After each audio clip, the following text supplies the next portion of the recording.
Prologue. The Wave. Khao Lak Bay, Thailand. Boxing Day, 26th of December 2004. 13-year-old Ambra Lightstone skips across the white sand towards the turquoise sea.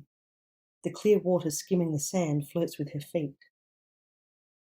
Wearing her new red and silver swimsuit, her most prized Christmas gift from the previous day's festivities, she turns to see if her mother and father are paying attention to her. In the distance, Robert Lightstone, sitting on the third-floor balcony of the family's holiday villa, is watching and waves encouragingly. Ambra sees him nudge her mother.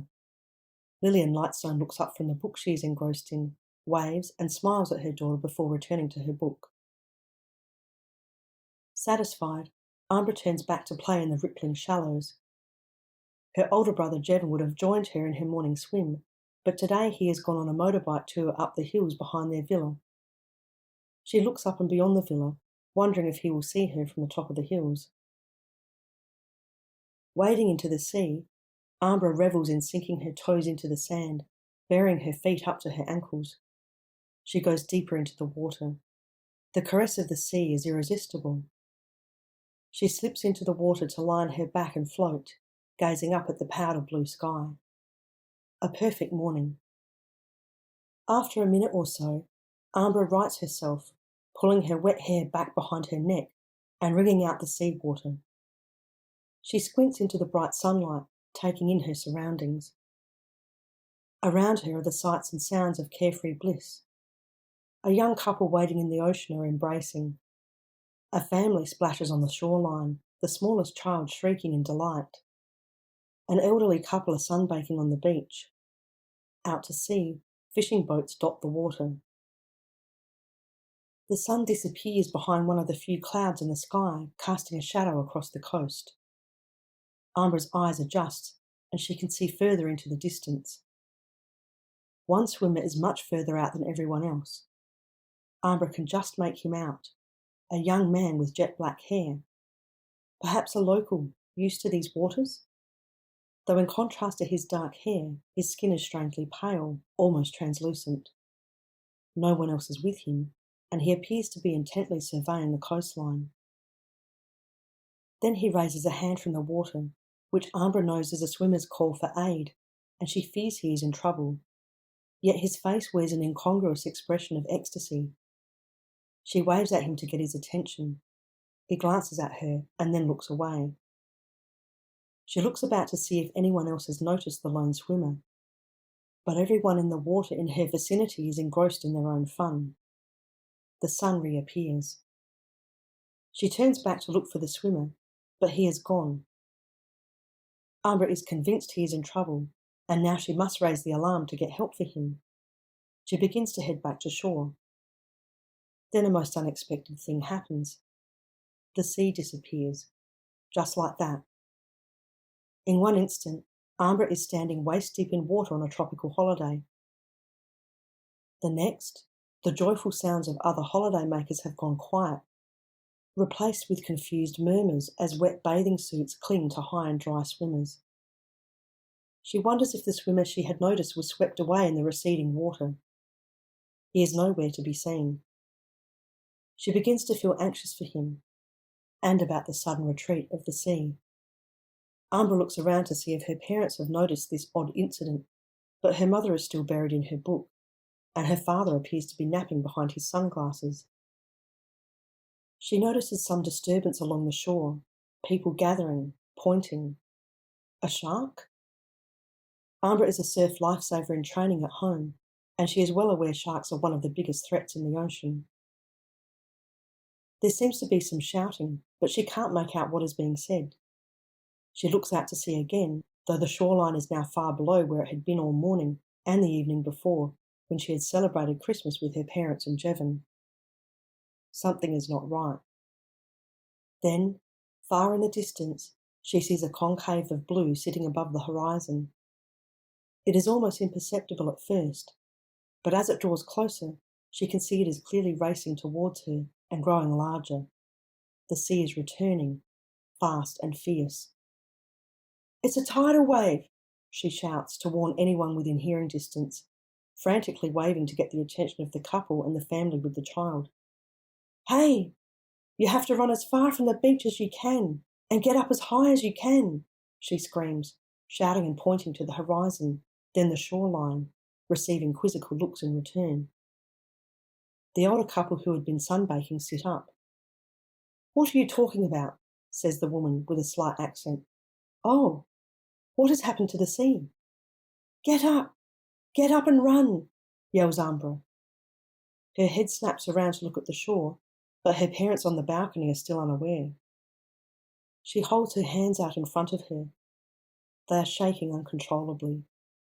Her legs have turned to jelly. A millisecond later, Ambra's body explodes with adrenaline surging through her like fuel that has been set alight, and she turns to run. She knows the incoming wave is many times her height, and it is moving much faster than she can hope to, despite her athleticism from training in surf and sand. But she has no choice. She must try, or wait to be engulfed by the torrent of water that is racing towards them all. Her legs are burning with panic as she flies over the sand, wanting to put as much distance as possible between her and the watery wall of death. She does not look back, but hears a steadily increasing roar behind her, like 1,000 planes bearing down on the beach. Over the roar, she can make out faint shouts, but this time not shouts of joy. Ahead, beyond the beach, she sees tourists, resort staff and the local Thai people alike reacting, some fleeing, others looking out to sea, transfixed. Everything goes silent. Filled with terror and unsure if she will make it to safety, Ambra knows that her family is also in mortal danger. Have they noticed? She must warn them. She cannot get the air into her lungs to cry out. It is as if all her survival instinct is being channeled to her legs. Over the fury of the ocean gaining fast on her, she hears her father shouting from the villa ahead of her. 2 words that seem merged into one long, desperate howl. "Ambra! Run!" Ambra makes it to her family's villa and halfway up the first flight of stairs. Despite the roar of the water, she can hear her father bellowing to her as he runs down to meet her. But he is too late. The first wave of the tsunami hits. Water surges up the stairs behind her. She grabs onto the railing in the stairwell, but the water is rising too fast, snatching at her legs, then her waist barely a second later. She sees her father's crazed eyes looking down at her as he rounds the stairwell, the moment the water tears her from safety. Everything goes dark as Ambra is sucked into a black washing machine of debris and filth. Around and around she tumbles, losing all sense of up and down. As the water churns, it vacuums out furniture, appliances, people and their belongings from her building into an artery of dangerous, toxic soup flowing into the streets. Ambra's head finally breaks the water's surface and she gasps for breath. She tries to grab an approaching tree branch, but the rapidly moving water, coupled with being in shock, thwarts her attempts. The turbulent water slaps her eyes. It is hard to see far enough ahead to grab anything. There is a foul taste in her mouth, and her legs brush past all sorts of unidentifiable and unspeakable things. Ambra recoils as she bumps into and pushes away drowned people and animals. Something sharp cuts her left leg, and she knows it is bleeding, but she can only manage a weak cry. She bumps into something solid and heavy that knocks the wind out of her. A car has become wedged in between a building and a sturdy palm tree. Ambra is able to haul herself out of the clutches of the water and climb onto the roof, which is jutting just above the surface. She dares not think about whether anyone is inside. If so, they would already be drowned. Teeth chattering despite the heat, she surveys the surrounding area from her precarious perch. She does not recognise where she is. She looks away from the sea, up to the hills behind, trying to orient herself, looking for a landmark. Jevon should be up there. She imagines him looking down on the scene below, and her throat tightens. Is he up there? Or has he returned to the villa? And what of her mother and father? Have they eluded the watery wall of death? Or are they in a situation like hers? Or are they... Ambra shuts out the thought from her mind. As she stands shaking on top of the car, gulping in deep lungfuls of air, the water appears to slow, though that could be because of the sheer volume of stuff the tsunami has swept into its path. Chunks of wrecked buildings, shredded boats, lifeless bodies, broken glass, plants and tree branches, souvenirs, shoes, fruit, suitcases, all floating past in a foul parade of destruction. A call in a tongue she does not understand catches her attention, and she sees a boy floating towards her car, dark head bobbing up and down, his petrified eyes looking at her. For an instant, she wonders if he is the boy whom she saw out in the water earlier, but she can't be sure. Despite her own fear, her instincts kick in. She gestures for the boy to try to move towards the car.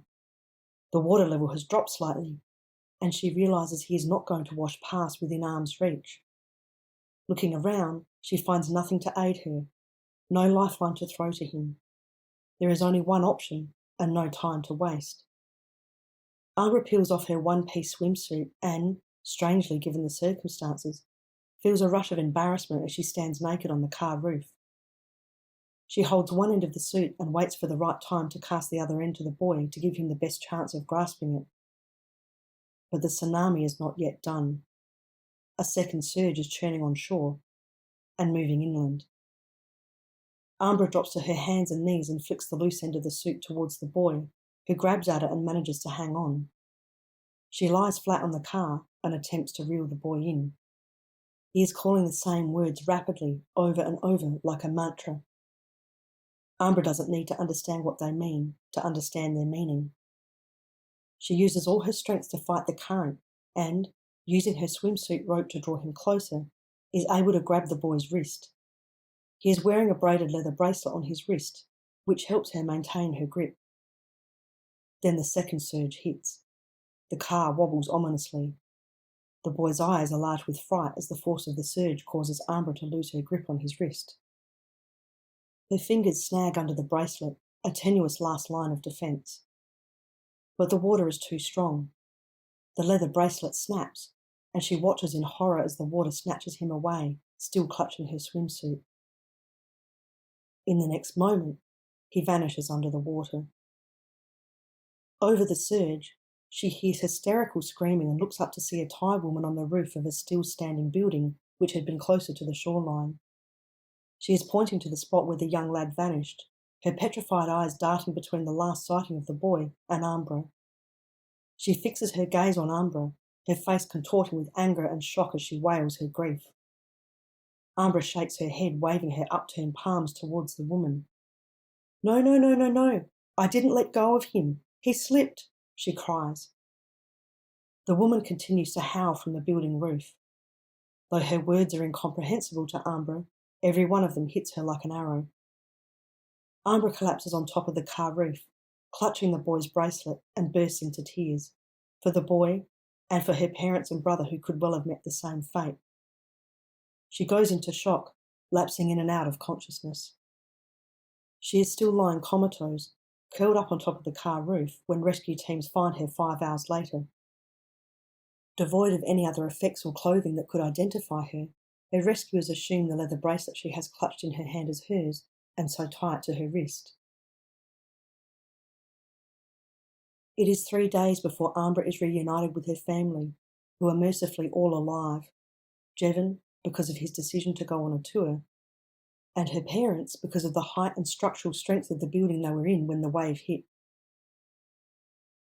Her parents have endured an excruciating search of emergency centres and makeshift bulletin boards, all but certain their daughter has been swept to her death. But unlike so many others, their anguish ends when they find Ambra alive.